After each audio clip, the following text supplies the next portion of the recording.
बिस्मिल्लाहिर्रहमानिर्रहीम। गिरते हैं सजदों में हम अपनी हसरतों की खातिर एक बार। अगर गिरते सिर्फ इश्क़ खुदा में तो कोई हसरत अधूरी ना रहती। अपने किरदार पर डाल कर पर्दा एक बार, हर शख्स कह रहा है ज़माना ख़राब है।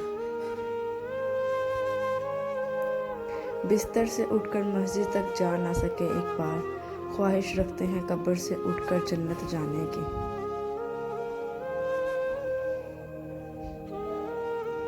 बात सजदों की नहीं खुलूसी नीयत की होती है एक बार। अक्सर लोग खाली हाथ लौट आते हैं हर नमाज के बाद। ज़माने की जहालत का आलम तो देख एक बार, कीमती चादरें बेजान कब्रों पर और जिंदा इज़्ज़तें बेहिजाब फिरती हैं।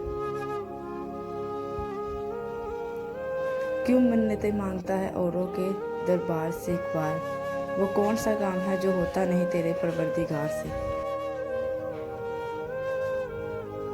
सोने दो अगर वो सो रहे हैं गुलामी की नींद में एक बार, हो सकता है वो ख्वाब आज़ादी का देख रहे हों। किसी की नज़र में अच्छे थे किसी की नज़र में बुरे थे एक बार, हकीकत में जो जैसा था उसकी नज़र में वैसे थे। खुद ही को कर बुलंद इतना कि हर तकदीर से पहले खुदा बंदे से खुद पूछे बता तेरी रज़ा क्या है।